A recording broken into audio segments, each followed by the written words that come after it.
Assalamualaikum warahmatullahi wabarakatuh. Selamat siang rekan-rekan mahasiswa UTD Kupang dimanapun Anda berada. Hari ini UTD Kupang kehadiran tamu spesial, tamu istimewa yang juga Direktur UTD Kupang periode 2004 sampai 2009. Dan juga beliau adalah Bupati Kabupaten Kupang dua periode. Kemudian juga tokoh penting juga di Kupang, yaitu Dr. Andes Ayub Tito Eki MSc PhD. Selamat siang Pak Ayub. Selamat siang Pak. Selamat bergabung di podcast UTD Daerah Kupang. Terima kasih waktunya yang sudah bisa hadir, meluangkan waktu yang jauh-jauh padat beliau sudah bisa hadir di UTD Daerah Kupang. Saya pribadi pimpinan mengucapkan terima kasih yang tak terhingga kepada beliau yang sudah bisa hadir dan juga bisa berkomitmen tinggi memajukan UT di wilayah Nusa Tenggara Timur. Mudah-mudahan kehadiran beliau bisa memberikan warna tersendiri, warna semangat, warna baru bagi calon mahasiswa baru di UT wilayah Kupang. Kami dari pimpinan terima kasih Pak Ayub selaku direktur periode 2004 sampai 2009 yang bisa memberikan semangat baru bagi mahasiswa baru. Mudah-mudahan apa yang disampaikan bermanfaat bagi masyarakat, bagi mahasiswa, bagi kalangan pelajar dan juga yang lainnya, sehingga memotivasi nantinya akan menjadi mahasiswa UT yang baru ya di UT Kupang ini.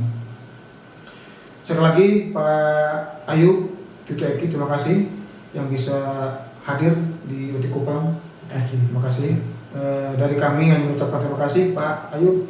Mungkin kita bisa nanti berkolaborasi, bersinergi, membangkitkan gairah untuk kuliah di UT Kupang ini. Karena dukungan dari Bapak Ayub sangat besar bagi kami untuk memajukan pendidikan di UT Kupang, Pak. Saya mungkin dari kami cukup sekian. Wassalamualaikum warahmatullahi wabarakatuh. Waalaikumsalam. Halo sahabat UT Kupang, jumpa lagi dalam podcast UT Kupang Mari Baomong. Dan pada kesempatan yang berbahagia ini sudah hadir bersama-sama dengan Indi di studio, tamu yang pastinya sudah tidak asing lagi buat sahabat UT Kupang, khususnya semua warga Kabupaten Kupang. Ada Bapak Ayub Tito Eki, Bapak Dr. Andes Ayub Tito Eki MS PhD. Selamat siang Bapak. Selamat siang Indi, juga selamat siang Baktiar. Senang bisa bertemu di sini. Iya, boleh disapa juga Bapak untuk semua masyarakat Nusa Tenggara Timur, terkhususnya sahabat UT Kupang yang menonton juga Bapak. Baik juga, selamat siang. Pertama-tama saya harus mulai dari tuan rumah Pak Ajat Sudrajat sebagai direktur yang baru bersama semua staf. Selamat siang bagi semua sahabat UT di mana saja berada, alumni, mahasiswa maupun potensi mahasiswa yang akan mau kuliah di UT. Iya, apa kabar Bapak? Baik, terima kasih Windy. Nah, kalau sekarang nih Pak Ayub ya, kita mulai ngobrol-ngobrol nih ya, sahabat UT Kupang dan juga Pak Ayub.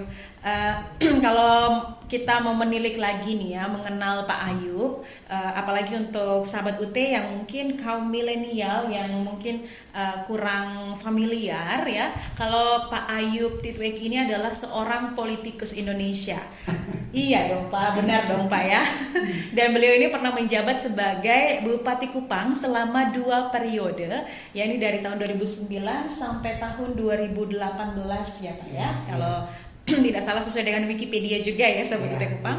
Dan juga beliau ini pernah menjabat sebagai Kepala UPBJJ UT Kupang periode 2004-2009 seperti tadi seharusnya 2012. Tapi kedua hanya manfaatkan 1 tahun karena sudah jadi bupati. Betul. Maka saya tinggalkan. Iya, karena sudah diminta oleh masyarakat Kabupaten Kupang untuk memimpin Jadi beliau cuman sampai di tahun 2009 ya. 2012. Iya. Nah, sekarang kesibukannya apa nih Pak?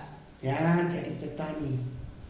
Petani ya Pak ya? Ya, petani kecil. Wah. Iya, jadi sibuk-sibuknya itu ya Pak ya. Lalu Iya, mungkin iya. ada karya-karya atau apa yang sedang project atau apa yang sedang Bapak kerjakan mungkin? Tidak, saya yang urus yang kecil-kecil. Wah. Yang berat-berat. Kembali ke alam ya Pak ya. Iya. Karena kemarin kesibukannya luar biasa Iya, ya, mau iya. itu dosen, Iya. lalu kepala UT Kupang. Iya, pernah sudah selesai, pernah diminta untuk mengajar khusus di apa yang universitasnya Pak Harun itu untuk mengajar khusus S2 S3, tapi saya pikir lebih baik saya gerak fisik saja. Iya. Ya. Kembali ke alam. Kembali ke alam. Jadi Ya. semakin berumur dewasa juga semakin aktif juga di Iya, alam ya Bapak iya, ya. iya. Mungkin itu menjadi bagian salah satu alternatif buat kita-kita nih ya, anak muda Iya, ya, iya. pekerja yang sudah mumet dengan pekerjaan, kembali ke Iya. alam itu merupakan Iya. suatu yang refreshing ya Pak ya. Iya, artinya apa yang dipikirkan itu yang dikerjakan, jadi Iya. capek tidur, enak tidur. Iya, itu lebih baik. Lebih sederhana, Lebih lebih sederhana, simpel ya ya. hidup. Iya, baik. Nah, Bapak menilik pengalaman Bapak nih sebagai Direktur UT Kupang periode 2004-2009 ya. Ya. Pada saat itu bagaimana sih Bapak melihat keadaan masyarakat NTT pada saat itu? Karena kalau saya tidak salah dengar, pada periode tersebut mahasiswa di UT Kupang itu termasuk dalam jumlah mahasiswa universitas terbuka terbanyak ya Pak ya. Iya. Nah, bagaimana Bapak melihat pada saat itu ketika berkuliah di universitas terbuka tuh mahasiswanya seperti apa begitu karakteristiknya? Ya, jadi begini, mungkin saya mulai dari keadaan masyarakat secara umum. Iya. Masyarakat secara umum dikenal miskin, Iya.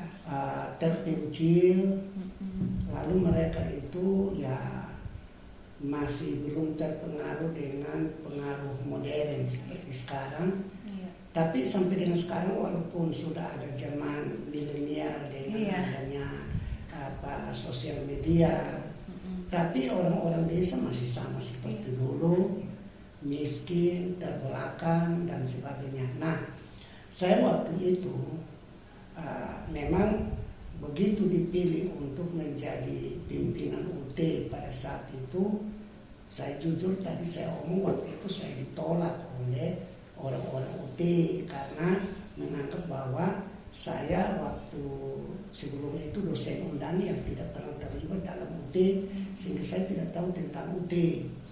Tapi begitu setelah saya jadi pimpin, yang saya lihat ialah mahasiswa waktu itu hanya 4.000. Jadi dari 4.000 itu saya ditantang bagaimana untuk bisa mahasiswa harus naik jumlahnya. Iya. Nah, akhirnya saya manfaatkan apa yang saya miliki, yaitu komunikasi ke sana ke sini begitu. Iya. Komunikasi, dan saya bukan pimpinan yang duduk di kursi karena di UT, jadi saya keluar cari mahasiswa, keluar juga tidak perlu harus kayak sekarang sistem ini bilang harus ada SPJJ apa surat apa. Saya modal cukup dengan mobil dinas, dengan isi bensin, dengan gaji sendiri, tidak pernah saya minta pegawai harus ada ini. Saya keluar ke sana ke sana. Kadang kalau saya sama-sama dengan mereka, nah itu yang dapat dimotivasi masyarakat khususnya mahasiswa untuk mau masuk ke UT. Misalnya saat kalau saya turun ke tempat-tempat di kecamatan, ya kami minta ketemu di aula, apakah kantor atau misalnya di mana. Nah, yang saya undang bicara itu bukan hanya yang akan mau ikut kuliah, orang yang tua-tua saja juga saya undang masuk. Jadi bahasa-bahasa sederhana yang saya gunakan itu yang membuat mereka tertawa, tapi habis itu ingin untuk ikut UT begitu. Tapi ada satu hal yang sebenarnya membuat paling banyak itu dulu Prof. Adwi sebagai rektor UT, dia sangat apresiasi ada hal-hal yang saya lakukan di sini, ada sekitar 2 yang dikopi dan diterapkan di pusat. Salah satu yang penting, dulu kan di dalam buku panduan untuk PGSD itu, guru-guru yang diterima kuliah di UT hanya yang ASN, yang PNS. Yang non PSN itu tidak diterima. Nah, saya termotivasi oleh 2 suster waktu itu dari TTU. Lalu mudah-mudahan mereka dengar, mereka tahu bahwa saya sebut mereka. Jadi datang di UT untuk kuliah tapi ditolak oleh orang-orang UT, pegawai saya. Nah, lalu suruh ke Mendana. Waktu itu kantor UT yang lama dengan FKIP-nya dekat. Sampai di sana suruh kembali ke UT. Nah, setelah saya keluar, mereka berdiri, saya tanya, kenapa? Kami mau kuliah, tapi karena kami guru swasta, tapi kami tidak diterima. Saya bilang masuk di ruangan saya berbicara dengan mereka, lalu saya kasih saran, kamu pulang minta surat keterangan dari kepala sekolah pakai stempel. Habis itu minta surat keterangan dari ketua yayasan bahwa kamu guru di SD itu. Lalu sesudah itu pergi minta lagi surat keterangan dari kepala dinas pendidikan di sana bahwa kamu betul-betul guru. Jadi sudah 3 surat dengan stempel masing-masing.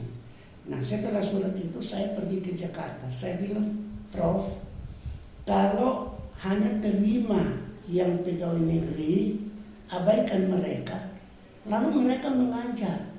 Bagaimana kita bisa mengabaikan jumlah yang begitu banyak yang mengajar di sekolah-sekolah swasta atau juga di sekolah negeri tapi mereka bukan pegawai negeri. Kalau mereka diabaikan tidak ikut pendidikan tapi mereka diabaikan untuk ikut pendidikan lanjutan di UT tapi dibolehkan mengajar, berarti kita secara tidak sengaja membiarkan mutu pendidikan kita rendah. Terima saja, karena apa? Kalau mereka ini kan SK saja yang ada stempel SKSN-nya, sedangkan ini 3 SK guru, mereka benar-benar guru dan mengabdi. Akhirnya oh ya begitu. Nah, itulah yang akhirnya cara ini diberlakukan bagi semua, bahwa panduan UT yang sebelumnya mensyaratkan hanya ASN yang ikut pendidikan di sini membolehkan, maka waktu itu membludak. Jadi saya berhenti waktu itu dari 4.000, 5 tahun saya mengabdi, mahasiswa merangkak dari 4.000 menjadi 22.000. Wow. Nah, itulah yang waktu itu saya masuk di calon bupati tanpa direncanakan, tapi ya karena mahasiswa itu yang bergerak di mana-mana. Iya. Gitu. Jadi karena komitmen juga untuk mau memajukan pendidikan di Nusa Tenggara Timur ya. Memajukan pendidikan. Dan begini, yang saya lihat sesudah saya jadi bupati juga, saya sering di mana-mana saya omong UT. Istri saya pernah dibilang, Pak sudah bukan orang UT lagi, kenapa promosi UT? Saya bilang tidak. Saya memang bupati, tapi dulu saya pendidik, saya dosen. Tapi begini, saya juga pernah pimpin UT. Nah, saya melihat ada keunggulan UT. Keunggulan UT yang pertama, dia universitas negeri. Yang kedua, universitas negeri meluluskan mahasiswa bukan karena pengasihan, tapi karena memang betul-betul dia lulus. Jadi UT dulu slogannya masuknya gampang, keluarnya susah. Jadi, nah yang pernah saya omong di setiap tempat di mana saya kunjungi, kenapa UT meluluskan itu susah? Karena dia sistem online, tapi materi pelajaran ada dalam modul-modul. Modul-modul itu tumpuk begini, begitu tinggi. Nah, modul-modul yang tumpuk tinggi, saya omong yang mereka tahu begini, karena materinya banyak, jadi mahasiswa diharapkan biar dia di kampung jauh, tapi dia tidur bangun dengan materi, dia baca. Nah, orang yang banyak baca materi itu, lalu otaknya sudah penuh dengan ilmu, nanti dia jalan tunduk-tunduk begini, tapi begitu tanya omong tidak pernah berhenti. karena bilang diam-diam UBI berisi dia keluar banyak karena dia baca. Nah kalau yang di kampus saya bilang waktu itu, saya memang orang kampus yang tatap muka. Ya kita omong tapi ya hanya mengandalkan catatan, yang ada uang beli buku ya. Tapi kalau hanya dengar, ya memang lulus juga, ada jasa juga sama-sama. Tapi kadang banyak omongnya, asal omong. Nah, tapi kata-kata ini saya minta maaf. Selama saya jadi bupati, saya melihat bahwa kalau tes pegawai negeri, prosentasi kelulusan UT paling tinggi. Iya. Karena apa? Materinya ada di dalam buku. Yang kedua, bukunya disusun oleh ahli yang betul-betul ahli. Yang berikut, sistem ujian yang ada di UT yang tidak mungkin diluluskan tapi dia lulus karena belajar, itu sudah sama dengan sistem ujian pada tes pegawai negeri. Nah, disinilah yang selalu saya katakan bahwa kalau banyak orang ya mereka kuliah di UT, ya saya pikir di lain-lain juga pasti akan bermutu. Tapi secara umum kuliah di UT itu bisa tingkat kelulusannya di dalam tes pegawai negeri itu jauh lebih tinggi. Iya. Ya. Iya betul sekali, karena memang kemarin juga nih Bapak untuk tahun 2019 itu lulusan UT itu ada di tingkat paling tinggi dalam jumlah yang lolos tes CPNS. Ya. Itu di 2019 kemarin dan itu masuk di rekor muri Bapak. Bukan hanya ini, dari dulu saya masih Iya. 2009 2010 itu sudah jadi catatan. Iya. Sehingga orang-orang yang takut untuk masuk di UT itu orang-orang yang mau gampang lulus. Iya. Memang dapat gelar, bagaya, tapi kalau masih anak-anak muda yang harap untuk jadi PNS, saya ajak, mari ikut UT. Karena apa? Materinya besar. Lalu keuntungan yang berikut, biar dia tinggal di kampung, Iya. dia bisa kuliah. Kalau di sini dia mau kuliah, mau online apa, tapi harus ada kos, uang kos, harus pergi sana sini. Jadi dia ada di tengah-tengah orang tua, dia ada dalam lingkungan kerja sambil belajar, sambil dia bekerja.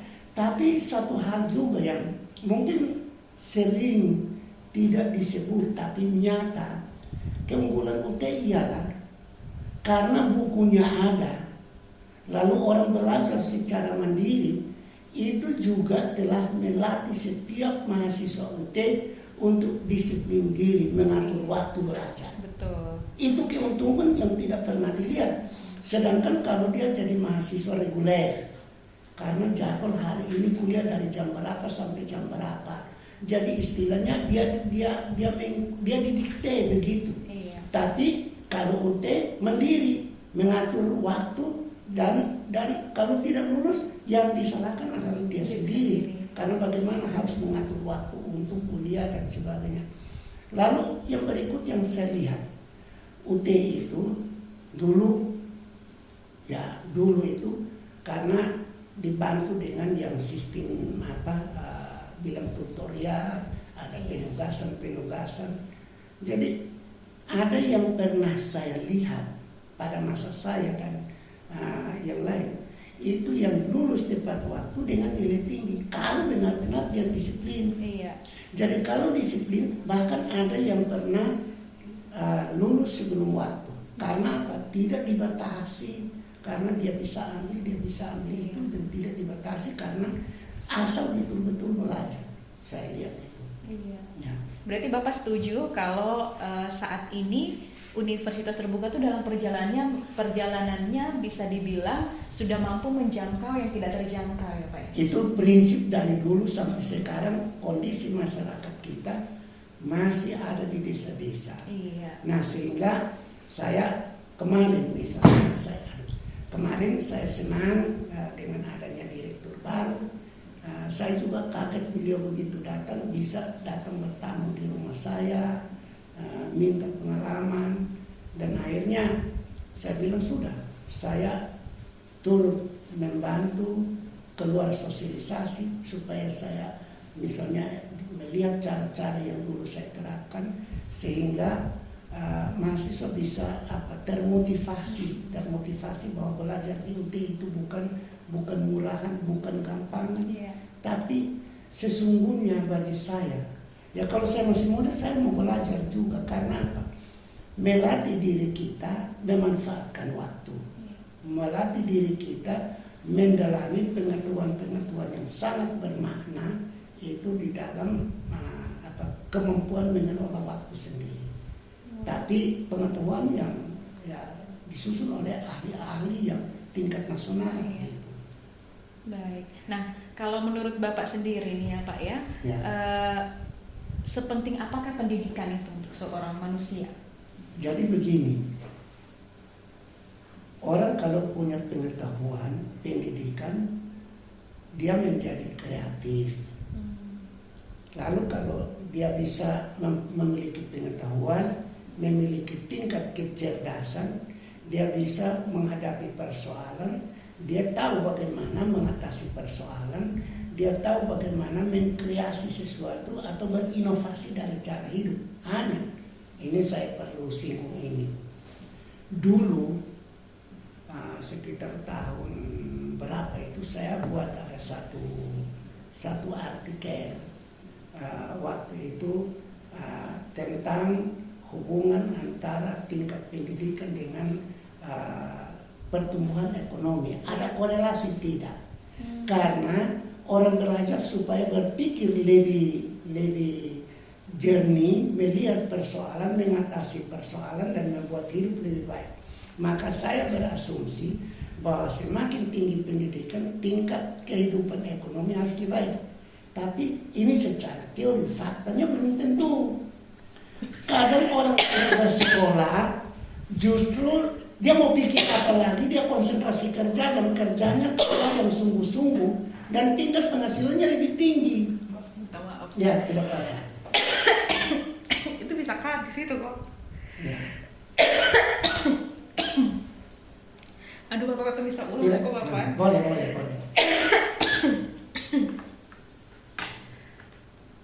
Sampai di mana ya berarti? Yang tadi itu kayak dampak pendidikan, penting pendidikan ya Bapak ya dari situ. Bahtiar lu tolong tanda ya di situ ya. Aduh Bapak minta maaf ya. Tidak apa-apa itu kan alamiah. Oke Bapak ketemu ulang ya Bapak dari itu pertanyaannya minta maaf. Oke Bahtiar ulang. Nah Pak Ayub, menurut Bapak sendiri sepenting apakah pendidikan itu untuk manusia? Jadi pendidikan itu membuat manusia bisa hidup lebih baik karena memiliki tingkat kecerdasan. Dia bisa dengan pengetahuan dimiliki bisa mengatasi persoalan, bisa juga menciptakan inovasi-inovasi, terobosan-terobosan untuk membuat hidup lebih baik.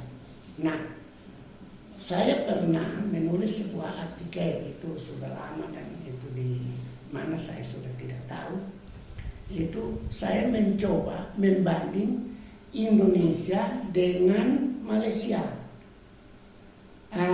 Saya mau melihat korelasi hubungan antara tingkat pendidikan yang diraih dengan pertumbuhan ekonomi. Sebab kalau orang secara teori, orang sekolah, orang makin tinggi harus hidup lebih baik. Nah itu kan seharusnya begitu. Tapi faktanya di daerah kita kadang orang mengejar pendidikan tinggi itu hanya sekedar untuk perubahan status sosial. Iya. Ya kalau saya punya gelar dulu, ya saya gelar pertama BA, habis itu tidak pakai lagi karena doktorandus dan seterusnya. Nah seharusnya makin tinggi, makin cerdas, makin berani melakukan terobosan-terobosan, menyelesaikan masalah dan menciptakan sesuatu untuk hidup lebih baik. Iya. Nah, tapi ketika kita ikut pendidikan hanya untuk gaya-gayaan, dapat ijazah dan gelar, kita tidak terlalu peduli dengan pengetahuan ya inti materi yang harus kita pakai sebagai sarana untuk membuat hidup lebih baik. Nah, karena itu saya mencoba membanding. Apakah tingkat pendidikan makin tinggi berbanding lurus atau sama dengan makin tinggi tingkat pendidikan, kehidupan ekonomi ini makin baik. Nah, faktanya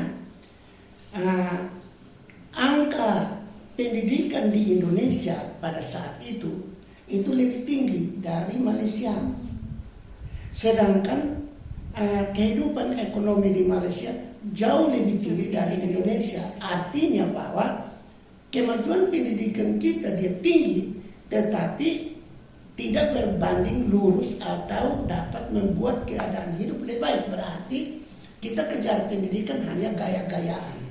Dapat ijazah, dapat gelar, apalagi kalau gelarnya sudah 2, 3 dan seterusnya. Nah, ini yang kita lihat. Nah, inilah yang sebenarnya perlu kita terus-menerus juga kita bangkitkan kepada anak-anak. Untuk ikut pendidikan harus lihat pendidikan perguruan tinggi atau pendidikan yang betul-betul memacu bukan saja intelektual kita, tapi kita punya kemampuan juga untuk mengaplikasi ilmu pengetahuan itu untuk kemajuan diri dan kebaikan lingkungan di mana kita ada. Nah, kenapa saya kembali lagi atas dasar itu, maka saya selalu mau saya suka kalau UT. Karena apa? Di UT dia selain belajar melalui buku-buku bermutu yang disusun oleh ahli-ahli tingkat nasional, yang kebanyakan pendidikan juga pendidikan universitas ternama di dalam dan di luar negeri. Nah, sambil dia belajar itu, dia ada dalam lingkungan kerja, bukan hanya duduk, tapi dia juga bekerja. Maka dia mempunyai kemampuan mengembangkan tingkat kecerdasan, tapi juga mempunyai peluang besar untuk mengembangkan kehidupan dengan lingkungan untuk memperbaiki hidup. Itu yang saya inginkan. Maka saya waktu itu bagaimana coba sosialisasi banyak-banyak kepada masyarakat di desa supaya ikut UT, dan mereka ikut gitu. Nah, ini kalau disosialisasi hal-hal seperti ini, saya pikir masyarakat pasti akan dengar dan masyarakat pasti akan mau. Karena bukan hanya dia tamat dapat gelar ini, gelar itu dan sebagainya. Gelar banyak-banyak, tapi habis pegang gelar tidak tahu mau bikin apa. Apalagi kalau sekarang misalnya dia hanya kuliah dulu di sini, di kota, dia begitu selesai mau pulang di kampung, dia sudah geli dengan kerja ini, kerja sana. Tapi kalau mahasiswa UT, dia belajar buku, dia pergi. Saya juga misalnya pergi patah daun kasih sapi atau kasih apa, datang duduk baca-baca apa di bawah pohon, kan akhirnya tidak geli dengan pekerjaan. Sesudah dapat gelar, tidak geli dengan lingkungan. Dan kita juga bisa memanfaatkan lingkungan. Apalagi selama belajar di UT, memanfaatkan, saya selalu bilang, memanfaatkan buku-buku yang sangat bermutu. UT memang bukunya bagus-bagus begitu. Nah, ini yang saya maksudkan. UT ini punya peluang. Walaupun banyak perguruan tinggi juga menggunakan online, tapi hanya kurang promosi, kurang sosialisasi. Begitu sosialisasi, masyarakat desa begitu kita sosialisasi, saya pikir mereka akan dengar. Karena apa? Siapapun orang di kampung sekalipun, secara manusiawi tiap orang ingin hidup lebih baik. Hanya mereka tidak tahu dengan cara apa hidup mereka lebih baik. Nah, peluang belajar di UT kalau memang lebih baik, kenapa kita tidak sosialisasi? Dan kalau kita sosialisasi dengan cara-cara yang baik, orang pasti membludak masuk UT. Karena dia tidak tahu bagaimana membuat hidup lebih baik begitu. Nah, sehingga saya lihat anak-anak kadang hidup di tengah-tengah lingkungan, ada keluarga, datang sini karena hanya kos, paksa orang tua begini, yang nona-nona kadang sudah hamil pulang tidak bawa ijazah tapi bawa aib dan sebagainya, banyak sekali. Nah, ini yang harus banyak kita sosialisasi kepada masyarakat. Betul sekali. Ya. Iya, jadi kalau seperti apa yang tadi kata Pak Ayub, sebenarnya UT itu memudahkan hidup semua masyarakat, khususnya masyarakat desa ya Bapak ya. Tidak perlu harus ke kota untuk berkuliah di perguruan tinggi negeri, tapi UT sudah bisa menjangkau sampai ke seluruh pelosok di NTT ya Pak ya. Cuman perlu kita sosialisasi lagi dan informasinya semakin dapat didengar oleh semua masyarakat. Betul. Ini mungkin saya tambah. Kemarin ya Pak Ajat sebagai direktur yang baru datang, saya bilang Pak Ajat, andai kata ya ke depan ada pejabat-pejabat yang mau, mungkin, tapi bagaimana komunikasi dari Pak Ajat dengan pejabat-pejabat pemerintah daerah untuk bekerja sama antara UT dengan pemerintah daerah. Dulu ada yang saya inginkan waktu saya jadi bupati. Saya mau jadikan setiap kecamatan itu jadi pusat belajar. Pusat belajar yang bukan yang sekolah formal, tapi pusat belajar yang istilahnya lintas misalnya. Nah dulu kalau waktu itu orang pimpinan UT waktu itu mau, itu sudah jalan. Karena begini, misalnya katakanlah mahasiswa-mahasiswa UT yang ada di sana yang di bagian komunikasi. Nah bagaimana mereka membuat publikasi, kan orang-orang desa juga menggunakan itu. Sekarang sistem pemasaran tidak harus pikul barang datang kota atau dari sini muat di otot, tapi kan online kan bisa. Nah kalau kenapa saya bilang ada pusat di baik di tingkat kecamatan atau di desa, di mana fasilitas internet mudah, memudahkan akses untuk terjadi komunikasi. Atau misalnya layanan-layanan seperti misalnya pertanian, peternakan dan sebagainya. Dulu kan saya jalankan program Taman Eden karena tidak dibiayai, karena saya bupati punya keinginan begitu, tetapi tidak disetujui dari sisi penganggaran. Maka ya itu hanya semacam himbauan-himbauan. Tapi andai kata ke depan ada pemerintah daerah, ada dukungan APBD misalnya kabupaten atau provinsi untuk pengembangan ekonomi rakyat melalui program ini, sudah ada mahasiswa-mahasiswa yang dia bisa bertugas di sana untuk bisa seperti itu. Jadi ada hal-hal yang bisa sehingga ilmu dia selain belajar dari buku-buku, tapi juga pengalaman prakteknya itu lebih mapan. Kalau dulu mahasiswa reguler tunggu KKN hanya 1 bulan 2 bulan, tapi itu keluar juga rame-rame, saya pikir itu karena. Tapi ini dia mulai semester 1-2 dia sudah pengalaman prakteknya juga ada. Itu bisa diatur seperti itu. Nah sehingga peluang UT untuk menjadi pelopor gerakan perubahan di desa itu bisa terjadi. Hanya barangkali UT berdiri sendiri tidak mungkin, harus bersama dengan pemerintah daerah. Tapi harus dilakukan melalui. Makanya kemarin bilang katakanlah bagaimana untuk mengatur itu yang tergantung dari Pak pimpinan. Iya. Baik, berarti sebagai seorang mahasiswa, sahabat UT Kupang tidak hanya dituntut untuk bisa mengembangkan kemampuan intelektual, tetapi juga dengan masyarakat kita bisa berguna untuk masyarakat dimanapun kita berada. Nah, Bapak, untuk yang terakhir nih Pak, sebelum kita menutup podcast kita pada hari ini, adakah mungkin pesan motivasi yang bisa Bapak bagikan kepada seluruh masyarakat NTT, terkhususnya nih Pak untuk mahasiswa UT Kupang, supaya bisa maju bersama dalam menempuh pendidikan di Universitas Terbuka Kupang? Silakan Pak. Baik, terima kasih. Mungkin yang pertama sekali, saya mengajak bukan hanya mahasiswa, tapi orang tua, karena UT tidak kenal batas usia. Iya.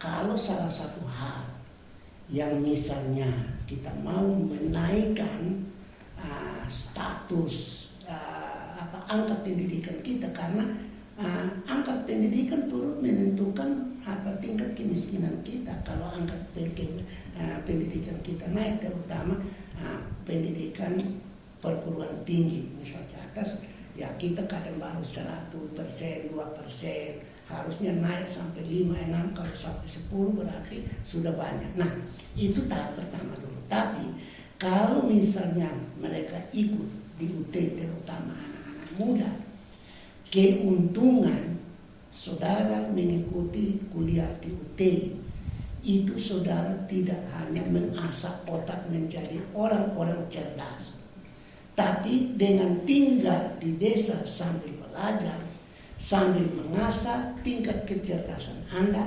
saudara menata kepribadian saudara, mengelola waktu, dan memanfaatkan lingkungan untuk melakukan kegiatan-kegiatan mengasah keterampilan bekerja dan mengelola usaha. Sehingga begitu selesai dengan kecerdasan, kalau masih muda Anda bisa bertarung untuk menjadi PNS. Saya yakin UT biasanya bilang rekor muri. Iya. Kelulusan paling banyak dari UT. Betul. Tapi keterampilan, kepercayaan diri saudara juga di mana ditempatkan, saudara pasti jadi orang yang dipercaya. Karena apa? Mampu mengelola waktu, mampu menyuruh diri sendiri melakukan kegiatan ini dan itu, sehingga mempunyai keahlian dalam bekerja, tapi juga mempunyai keahlian dalam mengelola sesuatu usaha kecil sekalipun. Karena mulai dari yang kecil baru bisa yang besar. Ya, kalau tidak biasa dari yang kecil, bagaimana mungkin jadi dalam hal besar gitu. Jadi mari saya memotivasi masyarakat, anak-anak muda yang baru saja tamat SLA, ya kalau misalnya ini jangan paksa ke kota. Apalagi UT kadang memiliki jurusan-jurusan yang masih langka. Misalnya jurusan perpustakaan, jurusan perpajakan, jurusan misalnya teknologi pendidikan, ada beberapa, agribisnis, terlalu banyak. Betul. Silakan.